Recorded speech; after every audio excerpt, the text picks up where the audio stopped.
my name is Emma, and I already uploaded a video today, which you can check out right here. This week's Nerdy Wednesday, about me going to Alt-Delete. But there is another thing that I did in Chicago, which is go to a Korean spa with my friends. Now, I have never been to a Korean spa, never been to a spa in general, so this was a little daunting as I had no idea what to do, what not to do. And, okay, I had a little idea of what it would involve, but that's just because I've watched Eat Your Kimchi. So basically, if you didn't know, a Korean spa is a spa and a bathhouse at the same time, so it's got like treatments, but you also like shower and bathe, and there are a lot of saunas and stuff like that. And it's separated in the first part, in the bathing part, with men and women being on different sides, but then some of the treatments in the saunas, most of them are co-ed. So I went to the King Spa and Sauna in Chicago.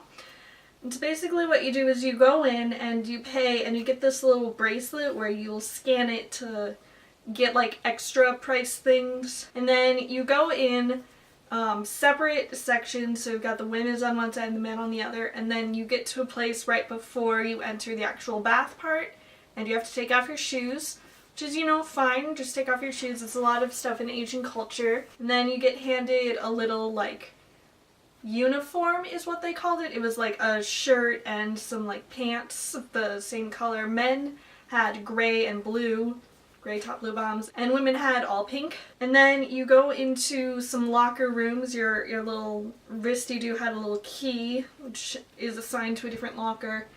And so you go into the locker and you take off all of your clothes.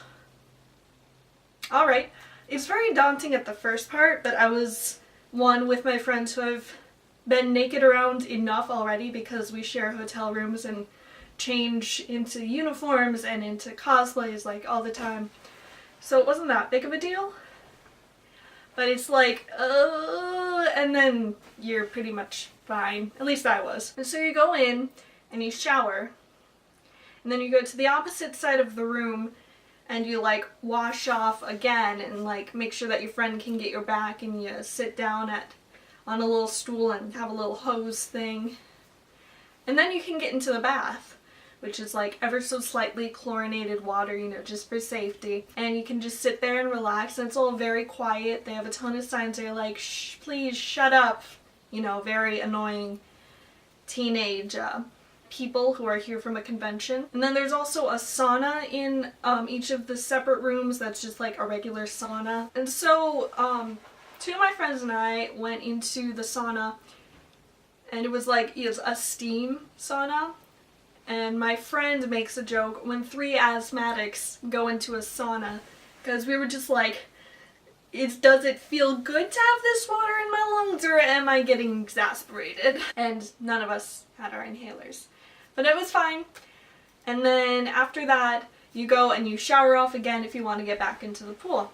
And if not, you can just, well, I mean, I would shower off again anyways, and then you can get dressed into your clothes. That part was fine. That was the only part that was like naked. But I'm concerned whether or not we were supposed to shower and do the bath thing, or if it was just those were 2 separate options, so I have no idea. And also, as you can see, my hair isn't incredibly long. If I'm sitting in water that like only just barely grazes my chest, it won't get in there. But I was still given a hair tie to put my hair up, and I felt so bad because 1, I thought my hair was short enough, but 2, I didn't see them at all. So I'm really sorry. None of my hair got in there. Just, it was fine. So I had a little plastic hair tie in my hair. So you dry off and you get dressed in your little uniform, and they have this counter where they have different stuff. They had like hairbrushes, they had Q-tips, they had little cotton pads, they had, did I mention rose water yet? And they had moisturizer, they had like spray and conditioner and hairbrushes and hair ties and more moisturizers and stuff like that that you could use. And I wasn't sure, almost none of it was labeled or labeled more than just like a weird name like Fresh or Breeze or something like that, so I had no idea what they were about, and the rest of it was in Korean. So I didn't go for the moisturizer because I didn't know if it was like body or face. Even if it was both, it would still have made my face break out a ton. But I am 90% sure that there was a little water that said like pure face that was rose water. I'm pretty sure. Which is fine, and I didn't break out or anything. And then you get to go out and you can meet up with your friend who didn't take his sweet ass time and just was sitting there with a face mask on and stuff like that. And then you're in like the co-ed area. And in the co-ed area there are saunas just like along the walls, and there's some upstairs, and then there's also a theater and apparently places to stay, and there's food. So the first thing we naturally go to is food. We hadn't eaten since noon that day, and it was 10:30 at night. So I had some lovely salmon teriyaki bento box and some water. And then my other friends had some sort of, one of them had ramen, a couple of them had pork cutlet bento, chicken bento. And then we decided to go try out all of the saunas. And I'm on the website here now. So the first one we went into was the Salt Room, which is made from 350 million year old rock salt. This room aids in skin rejuvenation. And so, that one was nice. And then we went into the Gold Room, which was shaped like a pyramid and had like some Anubis stuff. It was like the pyramid-shaped sauna channels metaphysical energy with the unique healing effects of 23 karat gold to help cleanse impurities. And like 99.99999% of this is absolute bullshit, but it was still fun anyway. But then they also had some cool stuff. They had an amethyst room, which I really liked. Unique to the ancient Korean culture, this room combines the benefits of infrared rays and the absorptive nature of the amethyst crystal to extract toxins within the body. It was really pretty. It had a lot of crystals. It had some quartz, amethyst, rose quartz, some other things that I couldn't tell what they were. And then we went to the orchid room, which they don't talk about on their website, but it was a slightly cooler room than the rest of the ones. And it had like little satchels that were full of orchids and herbs in there. It smelled very nice. And then we went into the Fire Sudatorium, which apparently detoxifies the body, helps clear the blood, it's anti-inflammatory, discretion of a human cell to act fast, recovery, anti-cancer, improves circulation, antimicrobial, blah blah blah. It was 140 degrees in there, and you had to sit on special mats because they had like coals or something on the floor covered in a tarp, and like you had to walk quickly so you didn't burn your feet. It was really hot in there, but for some reason I wasn't sweating while the rest of my friends were like sweating like pigs. And I don't know why, but it was nice and really warm until it started burning. I had a lot of dead skin on my feet, and it started like burning them because there's nothing to, keep it from being cool. It's completely dead matter. And so there's nothing to keep it at a level of homeostasis like the rest of my body does. So that's the only reason I really had to leave. It didn't exacerbate my asthma that badly either. And then after that we went directly into the ice room, which apparently the brisk cold treatment stimulates blood flow and tightens pores. And it was like nice, like there was also a black light sort of in there, and so everything was like color popping and stuff like that. Everything looked neon and kind of like a rave sort of thing. And we had been in a lot of saunas, so we were pretty warm. And we went in there and was like, oh, it's a nice, 45, 50 degrees in there. We sat there for a while. Everyone else around us was like really cold. And then when we left, I was like, let's check the temperature, because all of them had little thermometers. 30 degrees. But living in Minnesota my entire life, that wasn't cold. We were fine just in our shorts and our t-shirt. But that was really nice. After that we went upstairs and they had a couple other rooms.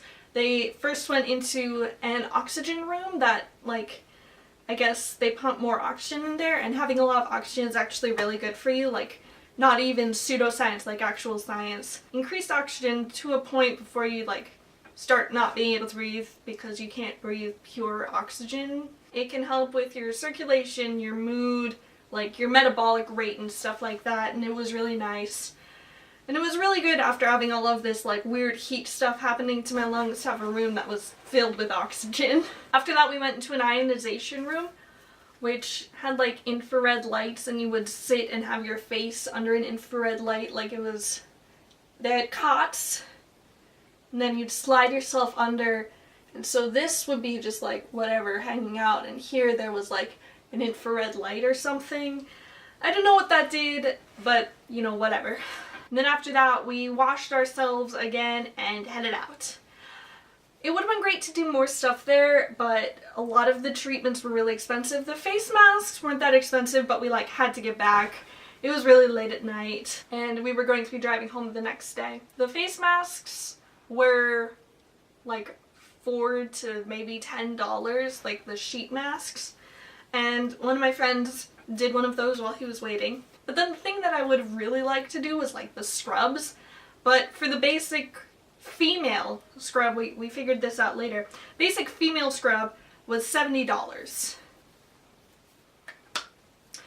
The female scrub with like green tea massage something was $120. But then we figured out by talking to our friend that the male scrub at the lowest was like $100.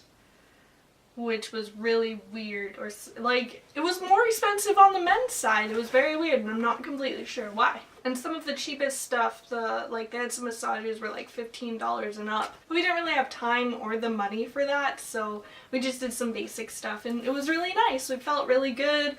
I had washed myself like 4 different times that night, so I was feeling really clean. But it was actually a really good experience going to a Korean spa. I had never been anywhere where I was completely naked in public. Like, I mean, it was gender separated, but still. And so then I found the next day we went to the water park, and I'm like super self-conscious in bathing suits because I have a 2-piece bikini. And I was not self-conscious in the slightest. I mean, I would have been fine just like changing there, but like for other people's sakes, I used a changing room. But it was great. The most embarrassed I was is not knowing what to do because they didn't have like instructional stuff and a lot of stuff was in Korean. But it was really good and it wasn't sexual in the slightest. There were actually signs that said, please no PDA, you know, respect other people's cultures. A lot of different types of people come here. I really liked it. I would definitely go back again. But I don't want to have to drive to Chicago to do it. But anyway, this was my story about going to a Korean spa. It was very nice and it felt very good to treat myself. Really would have liked to get a scrub. That would be nice to like exfoliate my back, because that's hard to exfoliate and just all of the dead skin be gone. But it was very great after working a very long con. So yes, if you liked this anecdote, you can give it a thumbs up. If you've ever been to a Korean spa or want to ask me some more questions, you can do so down in the comments. And if you haven't clicked subscribe, you can press it down here. I do Nerdy Wednesday every Wednesday, and here again is the link to my last Nerdy Wednesday that I did earlier today. And I also do some stuff over the weekends. I'm going to be doing a little Christmassy thing probably. And I hope that someday I have more anecdotes like this in the future. And that is all I've got for you guys today, and I will see you guys next time.